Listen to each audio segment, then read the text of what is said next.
just testing my new KP110, how it performs, and I was putting all together what I've learned so far from playing and looking at the features here. So what I was doing a while ago, I tried to use the sync start button. So as you noticed a while ago, I was playing,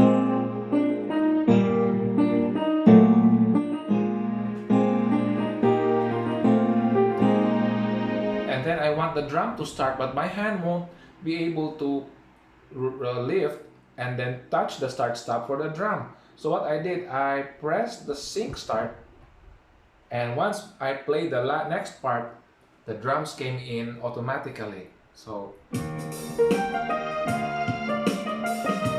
it's more convenient than like that if you play. So you will make a mistake. So it's more convenient because if you press it, the drums are still preparing to start when you touch it, the keyboard, if you touch the keyboard. So that's one nice cool feature.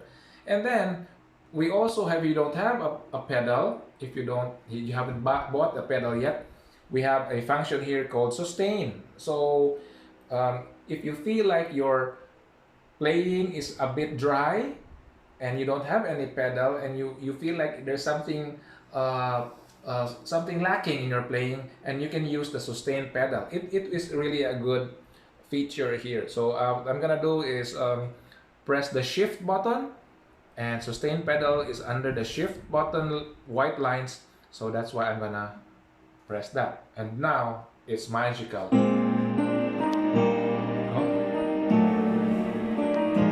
Sometimes it overlaps, but it's better than dry.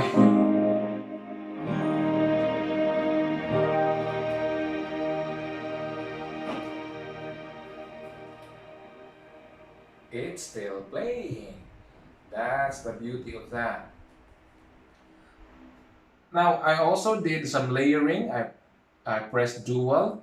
I layered a string ensemble to already piano and electric piano mix in the voices, and that's good. And actually, there are some features here that you can fiddle around, especially if you want the accompaniment or the drums to be with the same level as your keyboard or the voices. Sometimes the drum tends to surpass, or the volume's a bit higher than the voices. So if you want to lower down the volume, it will also lower the voices. So there is a way to do that, to just lower the drum volume. So what we do is to just press the shift button, press the accompaniment button, which is also on the line here, and then you press the tempo button, or at the bottom it's called the accompaniment button volume. So for example, I'm going to play a drum part, and I'm not so satisfied with the volume. I want it to be higher because I want it to be supporting my dramatic, and it's a bit low. Some of the audience will say, oh, I didn't hear the drums too much. So I'm going to increase the volume of the drum sound by pressing shift, pressing accompaniment, and pressing the arrow. And as you notice, it's becoming louder now. It's too loud, but I did that on purpose so that you will know. So the piano will now be softer.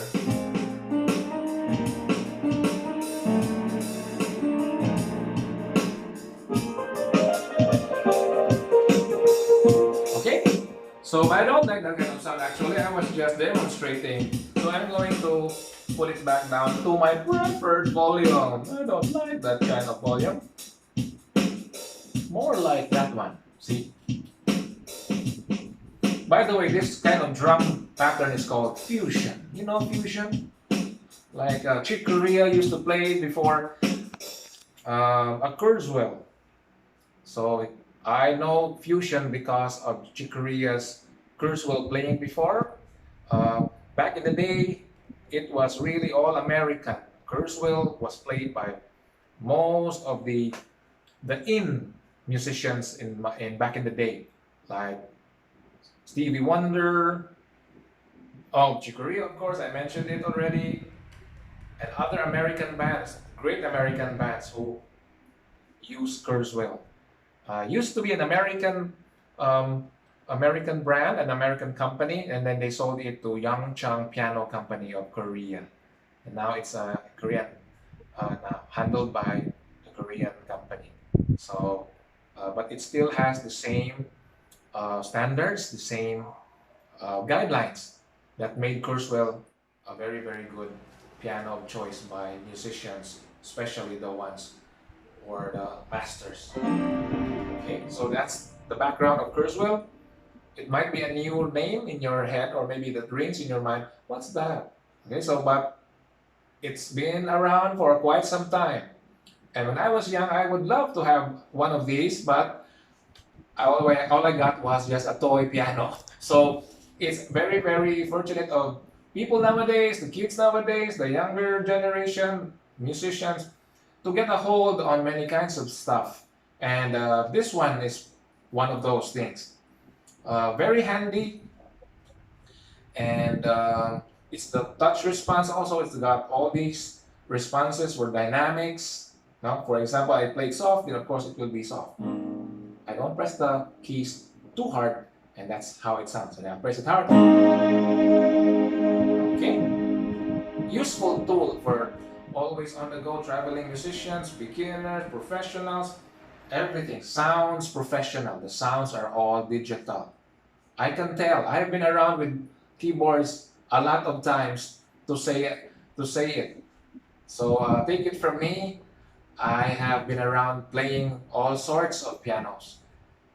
So I'm glad that you witnessed my review of Kurzweil, the KP110, and so you may also ask me more if you would like to. Just click the button at the bottom, and that's it. That will be the first thing you have to do.